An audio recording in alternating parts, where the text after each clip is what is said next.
Oi, pessoal, tudo bem?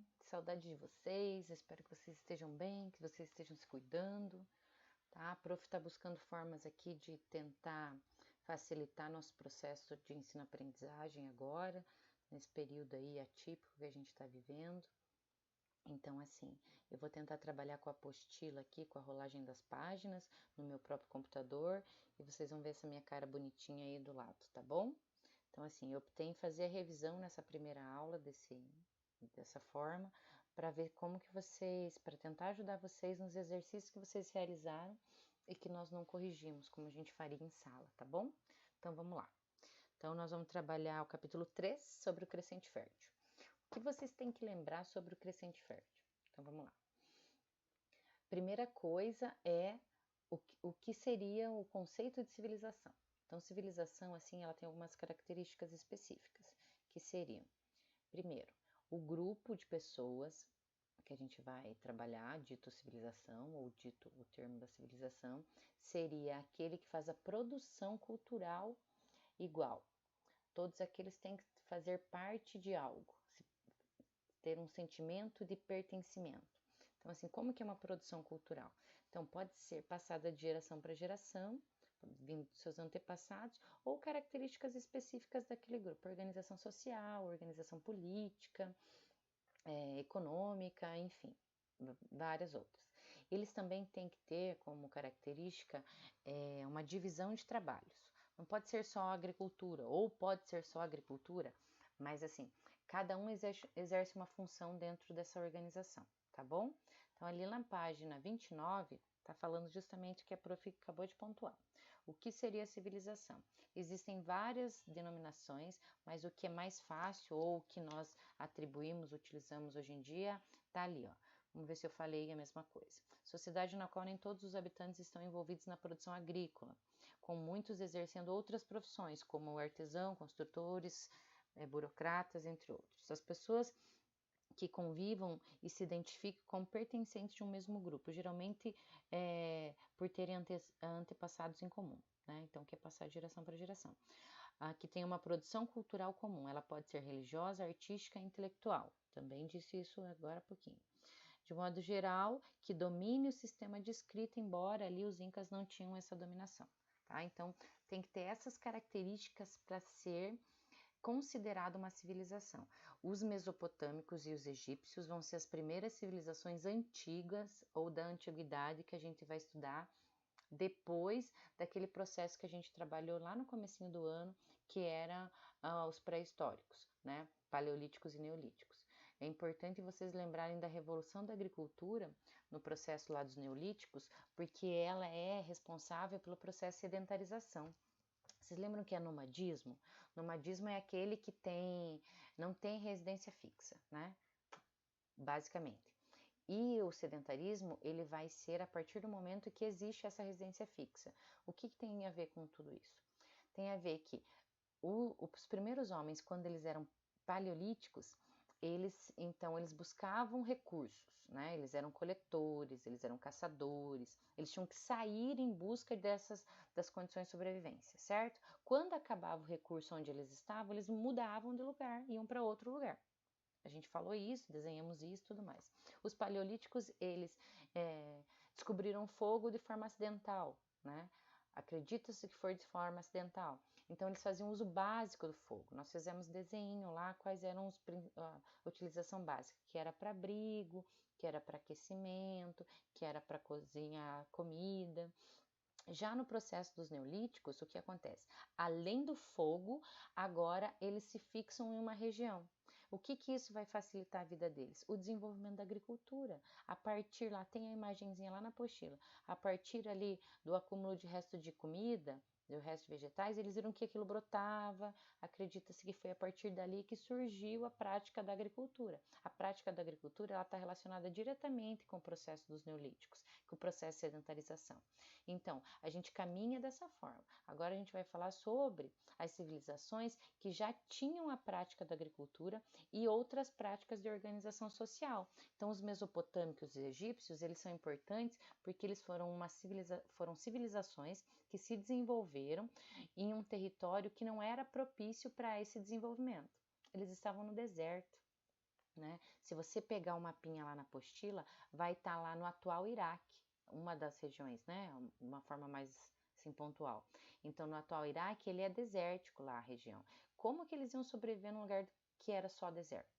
Então, a partir dos rios, a partir da primeira, do básico da vida, né? Que seria a água. Então, as cheias, tanto do Nilo, do Tigre e do Eufrates, elas vão ser primordiais para o desenvolvimento dessas civilizações.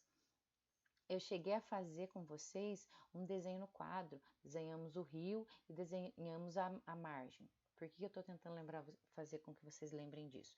Porque foi a partir da fertilidade das margens que eles começaram todo esse desenvolvimento. Então vinha a chuva, enchia o rio transbordava, as matérias orgânicas que vinham com a água, com a chuva, com o rio, enfim, elas iam para a margem, transformavam essas margens em férteis. Então, a partir dali, eles começaram a criar formas de desenvolver a agricultura, de armazenar aquela água para o período de seca. Olha ali, ó, na página 30, tem a representação da região do crescente fértil. Por que é crescente fértil? Por causa dessa forma aqui, ó, da lua crescente.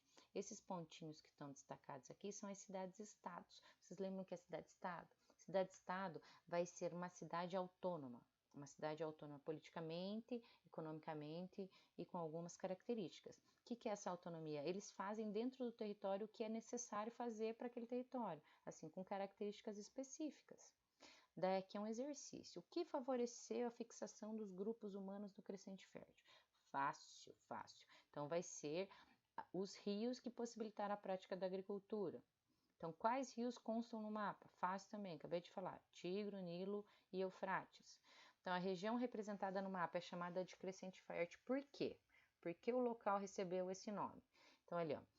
O crescente fértil recebeu tal nome pelo formato desta região, que é semelhante à forma da lua crescente. Então, vem de fértil, fato que possibilitou a prática da agricultura. Percebam que eu falei dos neolíticos justamente pela necessidade de fazer essa relação com a agricultura. Então, na atualidade, que países estão localizados nessa região? Tá ali, ó. Parte do Egito e do Iraque, Palestina, Israel, Jordânia, Síria, Líbano e Kuwait. Então, a gente já tinha falado isso, se não me engano. Então, os rios são importantes, muito importantes, para você entender essas duas civilizações. Então, quando a gente falar do Egito, pensem, associem diretamente ao Nilo. O Nilo chegou a ser chamado de uma dádiva, porque os deuses presenteavam esses povos com a possibilidade desse desenvolvimento. Então, está falando ali, ó, Mesopotâmia, que de origem grega significa entre rios, meio é potamo, significa água, e entre que rios? O Tigre e Eufrates, desculpa. E já o Egito também, então, tem a relação com o Nilo. Então, essa fertilidade fez com que eles se desenvolvessem, fossem civilizações muito tecnológicas, a gente pode pensar assim, muito à frente do seu período, porque eles conseguiam, pensem comigo, desenvolver técnicas que requerem conhecimento matemático, engenharia, conhecer da região, né, da localidade, tudo isso possibilitou ou poderia ser um obstáculo para o desenvolvimento dessas civilizações, e ao contrário, foi um fator assim motivante para que tudo isso acontecesse. Então, seguindo ali, fala dos rios. Ali tem uma foto mais atual do rio, e em seguida fala da sociedade. A sociedade, vocês têm que lembrar que ela é hierarquizada. O que é hierarquizada? Se a gente estivesse em sala, a gente ia desenhar aquela pirâmide. Então, essa pirâmide vai ser quem tem mais poder está no topo. Quem tem mais funções ou tem menos poder de atuação vai estar na base. Sempre a base é aquele trabalhador mais pobre, ou aquele trabalhador que tem menos como a gente pode dizer, relação com o poder. Vai ser aquele que vai ser dominado ou aquele que tem as funções braçais. Se você olhar ali para a apostila, na Mesopotâmia, no topo está o rei. Depois vem a nobreza. Na nobreza tem os sacerdotes, que tem a relação religiosa, tem os militares, que tem a relação de proteção, né? que também são nobres, e os escribas. Os escribas, eles tinham uma função de escrever. Como que eles vão escrever? Primeiro, eles desenvolveram a escrita cuneiforme. Se a gente estivesse em sala, a gente ia fazer em massinha ou em argila, que vai ter ali na apostila logo abaixo, essas escritas, que era feito com cunha de madeira. Isso servia para organizar a coleta de impostos, para registrar a atuação do rei ali, o que ele precisava, o que ele deveria fazer e assim por diante. Os escribas eram a profissão mais de prestígio. Por quê? Porque eles não tinham que trabalhar de forma braçal, né, gente? Claro, eles só escreviam. Vai ter até um exercício, deve ser o próximo, que fala sobre isso. Quando a gente fala sobre o Egito, daí tá no topo tá o faraó e sua família. Depois vem os sacerdotes, que eles legitimam todo o poder do faraó. Então, eles vão ser como se fossem interlocutores dessa fala do faraó, de garantir que as pessoas percebam ou aceitem que o faraó foi escolhido pelos deuses, né? E ele tem um poder inquestionável. Nele está centralizado o poder religioso, político, econômico, social, tudo é ele que manda. Então, é inquestionável, foram os deuses que escolheram eles como representantes. Funcionários do governo, militares e escribas, camponeses e escravizados. Então, ali, ó. Tudo bem? Se eu estiver falando muito rápido, no próximo vocês me dão mensaginhas que a gente já vai mudando essa prática.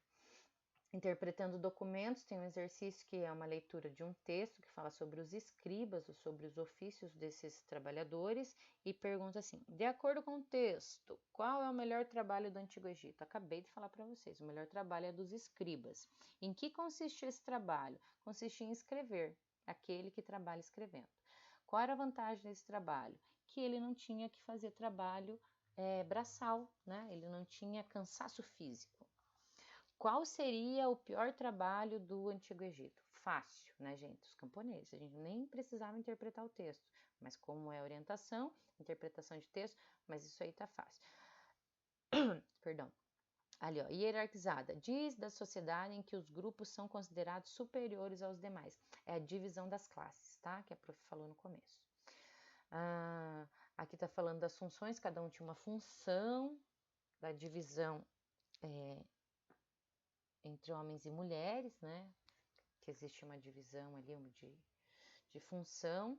No Egito, as mulheres tinham uma posição social um pouco mais importante comparada às mulheres da Mesopotâmia. A gente já falou isso, já destacou. A política e economia. O que é uma cidade-estado? Então, uma cidade-estado é aquela cidade que tem autonomia. Vai estar ali na apostila. Tem essa pesquisa aqui que eu pedi para que vocês fizessem também, escrevessem essa definição no caderno. Então, o termo estado, inicialmente com inicial minúscula, entre outros significados, pode se referir a determinada divisão política geográfica de um país. A gente sabe, nós estamos no estado do Paraná, na cidade de Cascavel e tudo mais. Mas quando a gente fala em cidade-estado, tudo junto, significa autonomia. Eles possuem as suas diferenças dentro do seu território. A gente pode falar isso. Na página 34 tem a ilustração aqui das práticas desenvolvidas ali à margem dos rios. Então, tudo que eles desenvolveram. Não é um desenho tão bonito como eu faria na sala, mas, né, dá para o gasto. Então, vou seguir aqui. Na página 36 tem um exercício que eu não sei se eu corrigi com vocês, não me recordo em sala. Eu tenho anotação aqui que a gente fez, mas vamos revisar mesmo assim. Então, ele tem duas paletas e pede para que você identifique qual dos personagens da imagem representa Menés. Por que você chegou a essa conclusão? Fácil também com as nossas discussões. Olha aqui, ó. Menés está sendo representado de uma forma grande, poderosa, alta, né? Os demais são pequenos frente ao poder que ele tem. Então, isso é fácil, ele está representado aqui, ó. Então, o da esquerda, pois a forma como apareceu representa uma dominação, ele está acima, e também representa o tamanho maior dos demais no primeiro plano. Então, é fácil de perceber.